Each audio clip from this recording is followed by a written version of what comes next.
जय हिंद। वीडियो को आप बहुत ध्यान से देखेंगे और सुनेंगे, और जो भी फैक्ट्स वगैरह हैं उसे आप कॉपी पे नोट करते जाएं ताकि रिवीजन में आसानी हो। ये जो भी फैक्ट्स में जो क्वेश्चन मैं बताता हूँ वे एग्जाम में पूछे गए हैं, बहुत ही इंपॉर्टेंट क्वेश्चन है, आप उन्हें ध्यान से देख सुनेंगे। तो ये शुरू करते हैं। पूर्व नियोजित अनुक्रमण निश्चित क्रम में भूमि के एक टुकड़े पर विभिन्न फसलों के उत्पादन को क्या कहा जाता है? सस्यावर्तन। मिश्रित फसल में या मिश्रित खेती में हम लोग क्या करते हैं, एक फसल के साथ दूसरे फसल की भी खेती कर लेते हैं। मिट्टी में क्षयशील जैविक पदार्थों के अंश होते हैं जिन्हें क्या कहा जाता है? उन्हें यहाँ हिंदी अच्छा से नहीं लिखा हुआ है, इसे ह्यूमस बोलते हैं, ह्यूमस। भारतीय अर्थव्यवस्था पर सांख्यिकी की पुस्तिका कौन प्रकाशित करता है? तो भारतीय रिजर्व बैंक। देखिए, रिजर्व बैंक की स्थापना, रिजर्व बैंक का मुख्यालय मुंबई में है। इसकी स्थापना 1 अप्रैल 1935 में हुई थी और इसका राष्ट्रीयकरण 1 जनवरी 1949 को हुआ था। देखिए, रिजर्व बैंक की जो स्थापना है वह हिल्टन समिति की सिफारिश पर की गई थी, और रिजर्व बैंक के जो पहले गवर्नर थे उसका नाम था ओसबॉर्न स्मिथ। ओसबॉर्न स्मिथ था पहले गवर्नर का नाम। 1947 में गठित प्रारूप समिति के अध्यक्ष कौन थे? प्रारूप समिति के अध्यक्ष थे B.R. अम्बेडकर। प्रारूप समिति का गठन, प्रारूप समिति को ही ड्राफ्टिंग कमेटी भी बोला जाता है, कभी कभी इंग्लिश से पूछ लिया जाता है क्वेश्चन देखिए। तो प्रारूप समिति का गठन हुआ था 29 अगस्त 1947। और B.R. अम्बेडकर से ज्यादा उत्तर क्वेश्चन पूछा जाता है ये कि जो पूना समझौता है, पूना समझौता महात्मा गांधी और B.R. अम्बेडकर के बीच हुई थी। कब हुई थी? 24 सितंबर 1932 को पुणे के यरवदा जेल में। तांडव नृत्य मुर्दा में प्रसिद्ध नटराज की मूर्ति किस काल से संबंधित है? तो चोल काल से। देखिए, चोल काल, चोल, चेर, पांड्य, इन सभी का इतिहास संगम साहित्य से मिलता है। संगम साहित्य से इनका इतिहास मिलता है। और चोलों की राजधानी कहाँ थी? तंजौर। और चोल वंश की स्थापना की थी विजयालय। राज प्रथम, राजेंद्र चोल, ये सभी चोल वंश के शासक थे। प्रधानमंत्री उज्ज्वला योजना का संबंध किससे है? तो BPL महिलाओं को रसोई गैस कनेक्शन से। दादा भाई नौरोजी ने द ईस्ट इंडिया एसोसिएशन की स्थापना कहाँ की थी? लंदन में। किसने की थी? तो दादा भाई नौरोजी ने। देखिए, दादा भाई नौरोजी को बायो वृद्ध पुरुष बोला जाता है, the grand old man of India, वृद्ध पुरुष बोला जाता है इन्हें। और क्या बोला जाता है?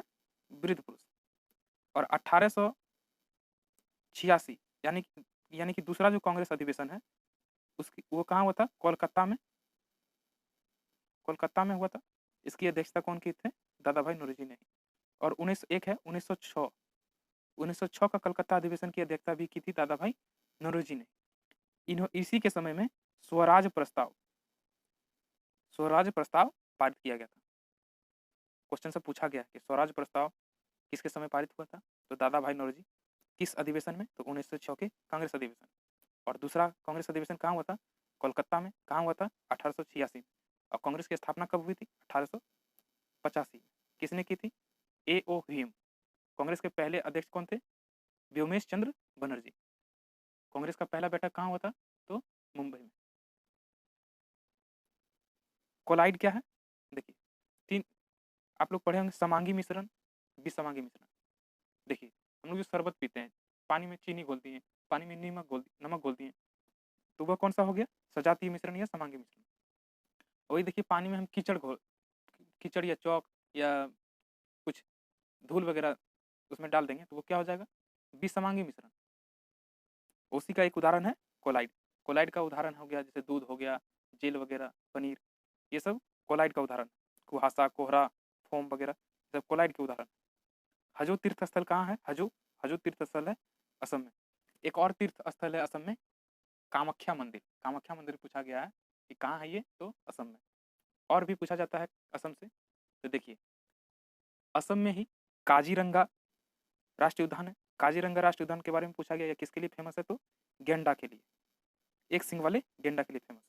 और असम में ही मानस राष्ट्रीय उद्यान है। असम में ही माजुली द्वीप है। माजुली के बारे में क्या पूछा जाता है कि नदी में स्थित सबसे बड़ा द्वीप। ये किस नदी में स्थित है? ब्रह्मपुत्र नदी में स्थित है। कौन सी द्वीप है? माजुली।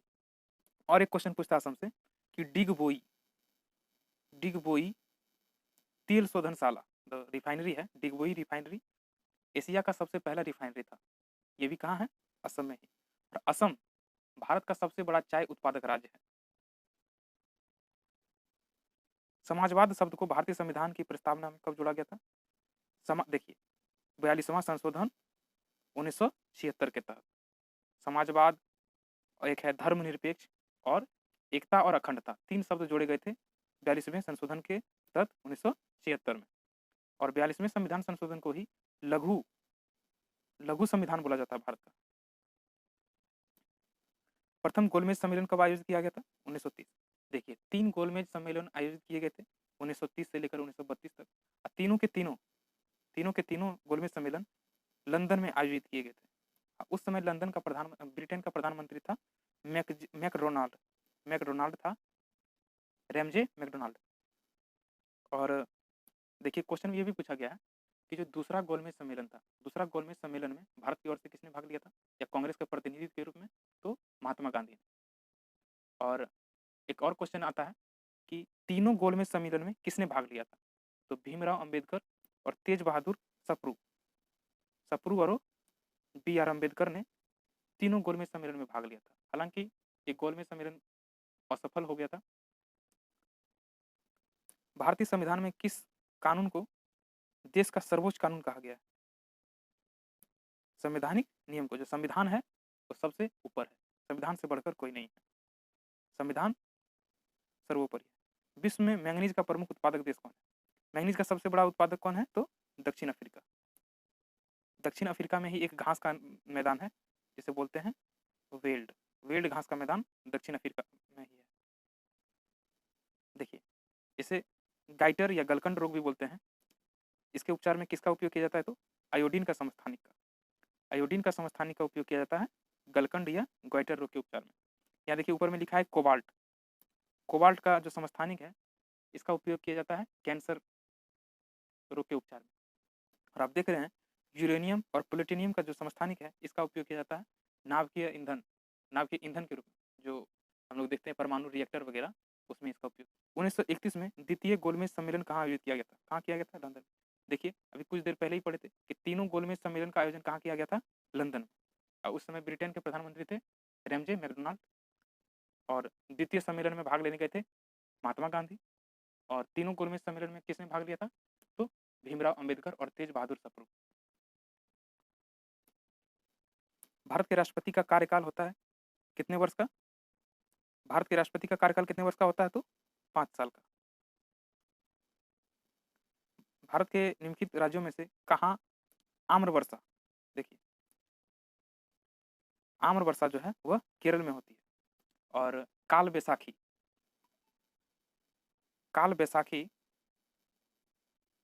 बंगाल में आता है। तो बंगाल में तूफान आती है उसको काल बैसाखी बोलते हैं। किसने प्रस्तावना को संविधान का सार कहा? किसने कहा था?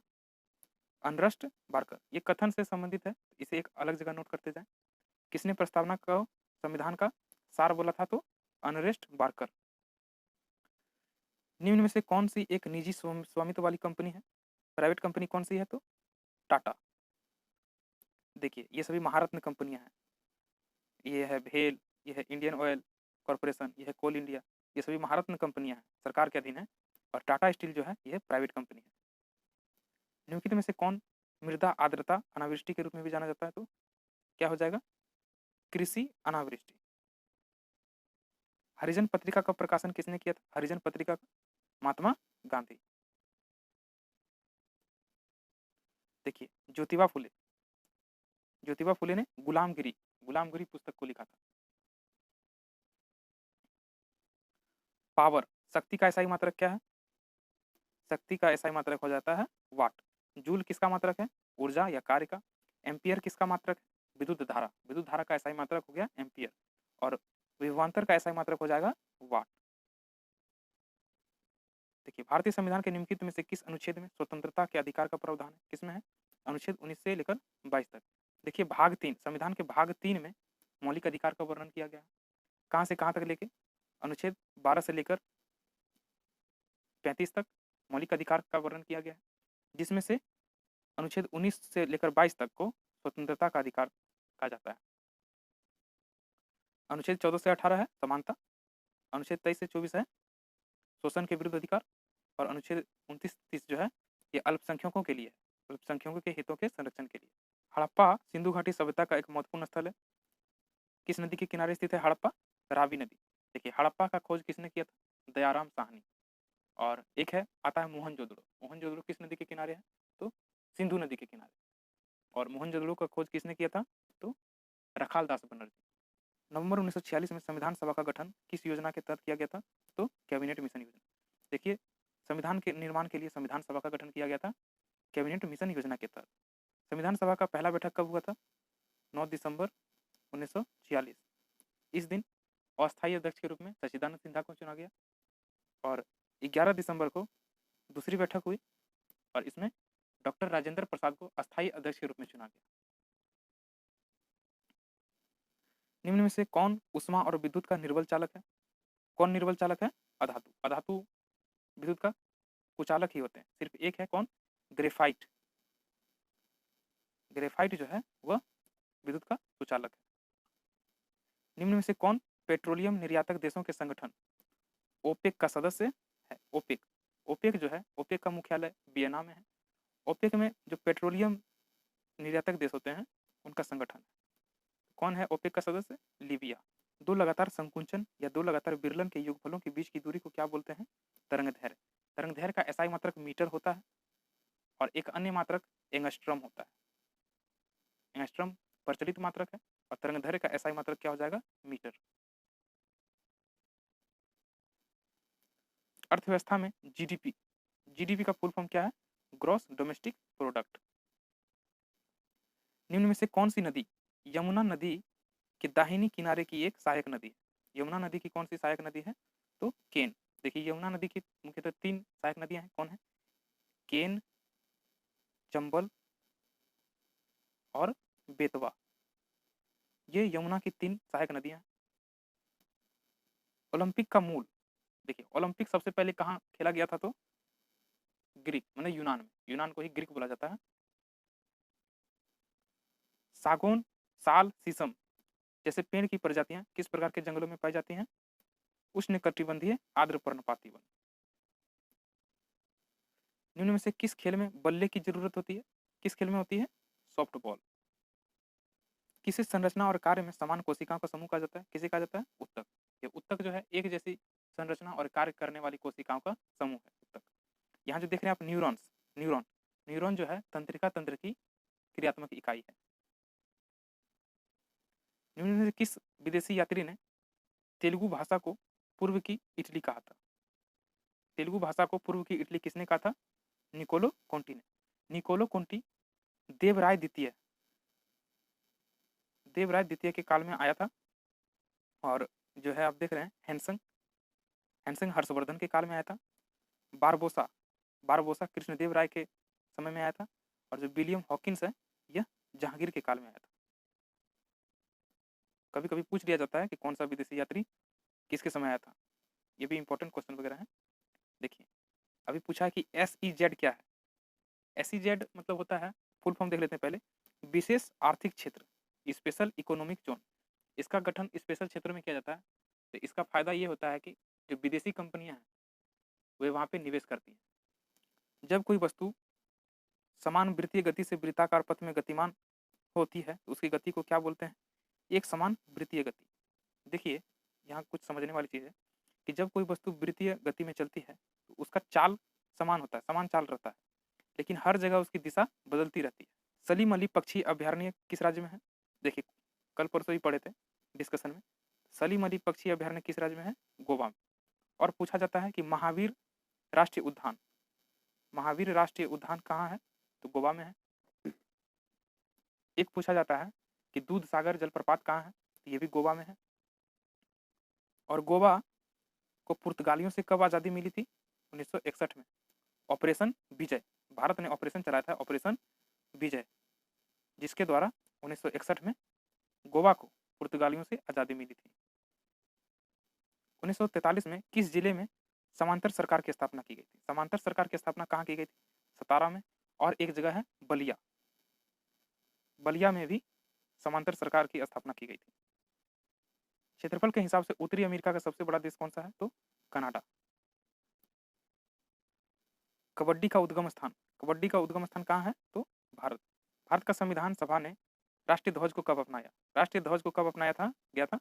22 जुलाई 1947 को। देखिए 26 नवंबर 1949 को क्या किया गया था? भारतीय संविधान का निर्माण पूरा हो गया था, भारतीय संविधान को अंगीकृत किया गया था।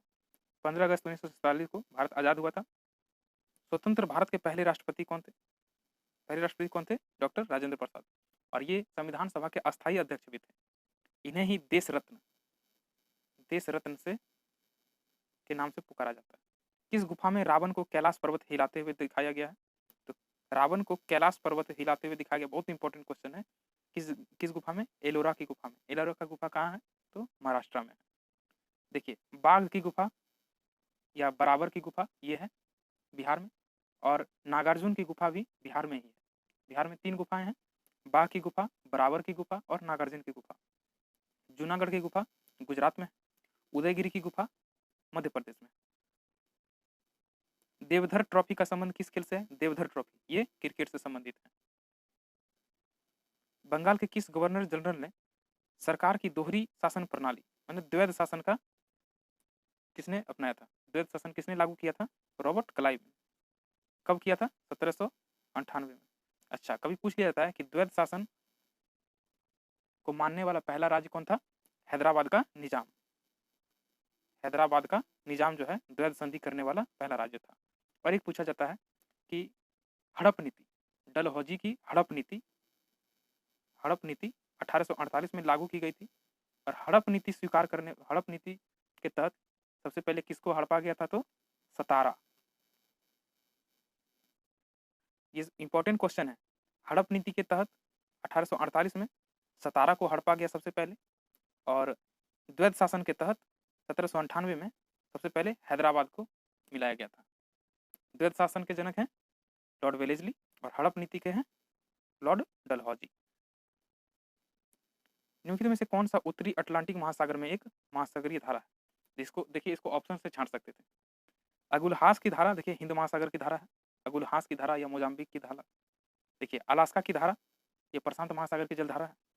अब बच गया बेंगुएला की धारा और गल्फ स्ट्रीम की धारा। तो बेंगुएला की धारा दक्षिणी अटलांटिक महासागर में स्थित है, और जो गल्फ स्ट्रीम की धारा है ये उत्तरी अटलांटिक महासागर में स्थित है।